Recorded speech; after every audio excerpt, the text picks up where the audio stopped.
You all look very nice. My name's Lauren Currie, and as you can probably tell, I'm not from these parts. So I thought I would start off by really quickly teaching you all the new words that I've learned since I moved here in November. So you guys call your lunch your dinner, even though we call our dinner our tea. And you call your dinner your tea, and you call real tea a brew. And my favourite, on it like a car bonnet. So now we've got that out of the way. I'm Red Jotter on Twitter. I'm delighted to be here today. And starting off with a bit of a disclaimer that I am not an expert in UX, but I am all of these things. And I think it's really important that we stop trying to label each other and stop trying to put each other in boxes, because I think the most amazing things happen when designers work together. So today I want to talk to you about three things. First of all, why I believe we're all guilty by association. Second of all, the ever-expanding universe of design. And thirdly, what do we do next? So every morning when I walk to work in the Northern Quarter, I walk past this bar, guilty by association. And it got me thinking that whenever I'm at a party or I'm in a taxi or whenever somebody asks me what I do, when I say that I'm a designer, their reaction always makes me feel a bit bad, because they think that I either make shoes or crappy websites or objects that end up in landfills, and that makes me really cross, because that's not what I do, and it's not what any of you do, and there's this whole world of design that's actually bringing lots of value. But then again, I think maybe we should feel guilty, because we are still surrounded in stuff like this. You have to read the equivalent of the Bible to get online in Manchester's Central Library. The Viber app, no matter how many times I reinstall and refresh, I have to do this secret game where I have to slide it up and type when I can't see the keys and I can't see the message before, and it drives me insane. I also promised my mum I would get her in my presentation, so that's that bit out of the way.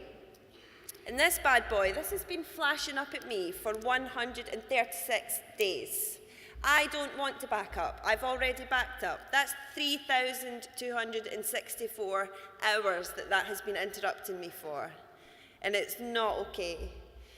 And I could go on, because what I'm motivated by is about using design to make things better, to make things easier, more beautiful, more useful.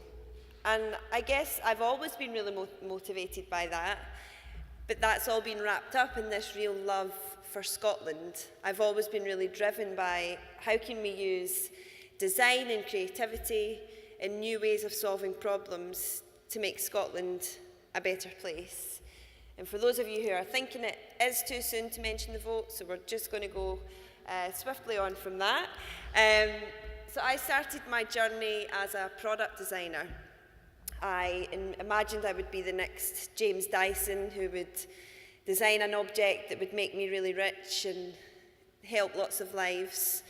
And I won an award, not for my earrings, I know you might be thinking that, but for this posture aid that I designed when I was at high school. And I went off to art school and discovered that there was this whole other world called service design. This discipline and way of working that was much more about people and empathy and about designing whole experiences end to end. So I graduated and I was looking around for designers and design agencies who were doing this type of work, and they were all in London. So 6 years ago, I set up my own agency with my business partner, Sarah Drummond, called Snook. And Snook is all about how you can use design to solve social problems. And this is really at the heart of everything we do. We talk a lot about inverting the pyramid, and that's because when you work in the public sector, you meet amazing people who are delivering services, teachers, janitors, nurses, policemen. They're so passionate and they're so good at their job, and they know exactly why things are broken. They know where the resources should be going, and they know why things aren't working. And yet you've got people at the top of the pyramid with the money in their money in their pockets, and they decide where funding goes and where resources go. And that just seems really broken to me, why there's no dialogue between those two groups of people. And I don't believe that design can change the world, but I do think it's a big part of it. And I believe that a truly inclusive design process is definitely one way that you can really start to flatten that pyramid. So that's the type of work that we do with public sector clients. And I'm going to share with you some of our projects. So one of our first projects was called My Police. And that came around because we were really frustrated by the gap and the mistrust between the public and the police, especially young people in our own generation. We thought, why can't we just speak to the police online, where we play and where we work? And this was 4 years ago, before all the police used social media. So we built this platform, and it was a way for citizens to tell their stories, to give their policemen and their policewomen real feedback and real human empathic stories. And it worked, and it was really great to show an organisation as complex and as traditional as the police that design and technology could really help them do what they do better. Another project that we've created is called The Matter. And we did that because we were really frustrated. I'm saying frustrated a lot. But I think the best designs often come out of what you feel frustrated about. We were frustrated by the amount of people that would come to us and ask us if we could help them find out what young people think, or get more young people to use their service, whatever it might be. And it just felt really tokenistic. They would churn out surveys, churn out consultation processes, and they just weren't good enough. And we thought, well, what if we can flip this process on its head and put the young people in charge of it all? So we created a digital platform and a process where a client would come and ask a question. So Halifax want to know what young people feel about savings accounts or shopping online. And the young people themselves actually do the research, and we taught them lots of design techniques, user research techniques to go out there and really dig into that problem and find the answers. And we taught them how to pitch, how to present, how to tell stories. But the real magic bit happens when they pulled it all together and they made an actual newspaper.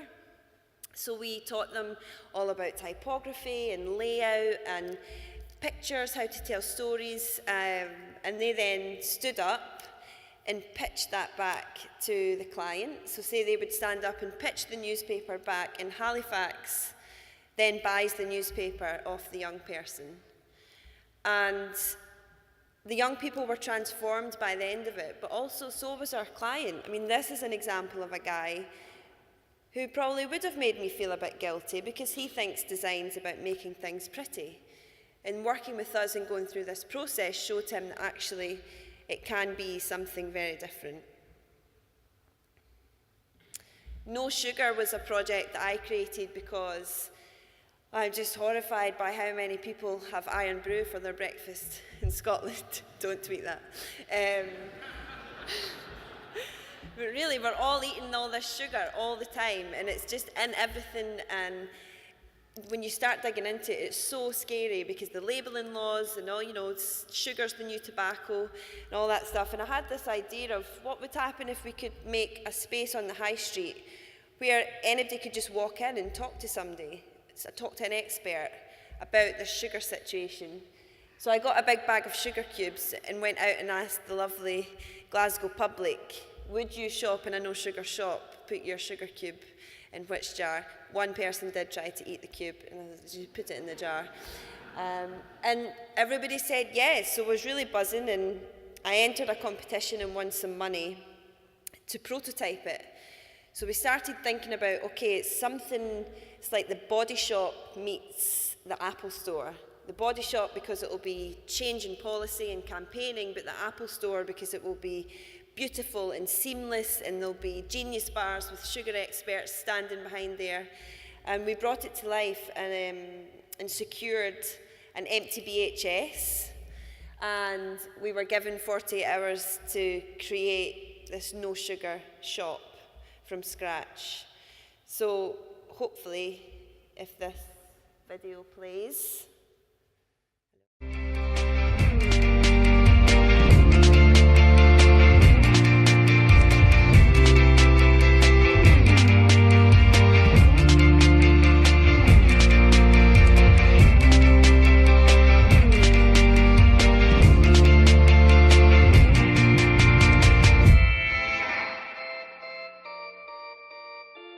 No sugar makes it easy for you to live a low sugar lifestyle.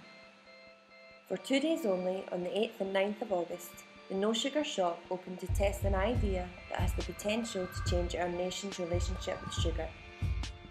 The prototype challenged Scotland's collective sweet tooth and shone a light on the amount of hidden sugars we are all consuming every day. We invited you to try our new products and services and give us feedback. A phenomenal number of Dundonians had seriously underestimated their sugar intake and were really keen to fix it. Hundreds of you pinned your profile to the no sugar scale, talking to us about your relationship with the sweet stuff. You took no sugar challenges in the hundreds, and you spent time with our no sugar expert asking more specific questions about your diet.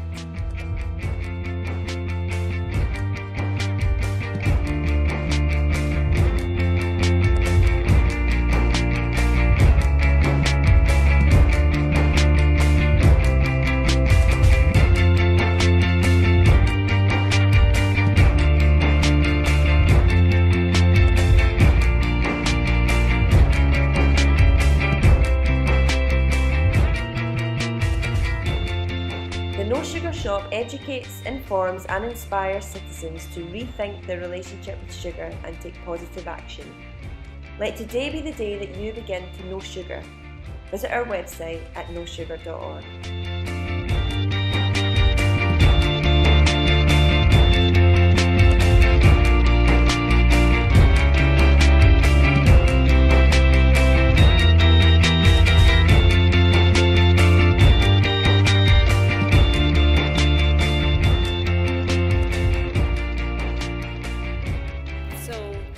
I really do feel, like a lot of you, a huge personal responsibility to use my design skills and my creativity in a meaningful way that adds as much value as possible.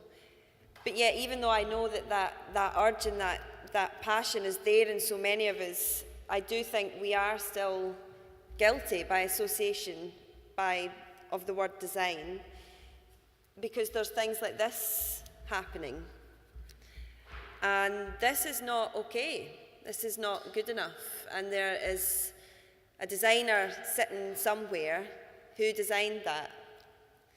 And you know when you're designed against, and there are people like us who are designing things that are designing against people. And it makes me really sad, because I think the potential and the role of a designer is exploding and going in so many exciting directions.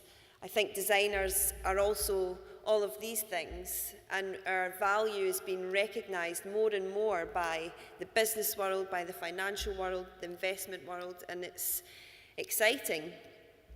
But then I start to think, well, what does education need to be like to start creating these types of designers who fit these roles? So that's a question that I've been spending a lot of time thinking about, and the reason that I moved to Manchester is because I'm now working at Hyper Island. So Hyper Island is a world-leading creative business school. We have schools all over the world, one of which is in the northern quarter.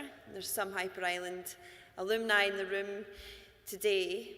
And it started 20 years ago on an island in the south of Sweden, because those three guys got together because they were really frustrated, again, because all the graduates coming out weren't really on the pulse of industry across the tech and business and design worlds. So they set up a school with a totally different approach to learning, where all the content is delivered by industry. There's no teachers, there's no homework. It's very much about learning by doing. So fast forward 20 years and we are delivering master's programs and education courses. We also work with companies to help them innovate and become more creative. And everything we do is really about experience-based learning and how you think and feel and act when you're learning the very best. So I've handed my business over to my business partner, Sarah. So Snook is still going strong up in Scotland, and I'm now based in Manchester, really grappling with this question. So I would love to hear your answers to this question, and I've been asking some of my friends in industry, and the results haven't been surprising because there's such a huge gap between what designers need to know to survive and thrive in the world and to build beautiful, elegant products and services versus what we get taught in art school. And we all need to get better at this teaching thing if we want to get rid of this guilty by association. So we're launching a new course which I'm running, and it's an MA in Digital Experience Design. And as I said before, it's all taught by industry. So I would love to talk to any of you who would be interested in knowing more or coming to meet the students. The students come in 5 weeks. So I'm on a bit of a countdown to when they'll arrive, because I really hope that this course will be one that will produce graduates who will really help us get rid of these prejudices around what it means to be a designer. And there's two really important things that are part of that. The first is this culture of learning that Hyper Island really embraces, and I would love to take the opportunity to ask all of you, like, what's missing from your learning journey right now? What are all of you learning? Who are you teaching? Who are you being taught by? Who are you mentoring? Who are you being mentored by? Who's giving you feedback? Who are you giving feedback to? I think we all need to really take stock of our own learning journey, and we need to practice. I always think it's really weird that footballers and musicians, they put time in their diary to practice their scales and their keepy-uppies, but designers don't put time in their diary to practice. We seem to just never stop and keep going, and I think it's a really interesting question to think of what's the designer's equivalent of practicing our scales. And the second thing is side projects. I think side projects are so important in terms of feeling fulfilled as a designer as well. And I was at Future Everything last week in this very room, and somebody asked a really amazing question, which was, how much of what you work on every day do you own?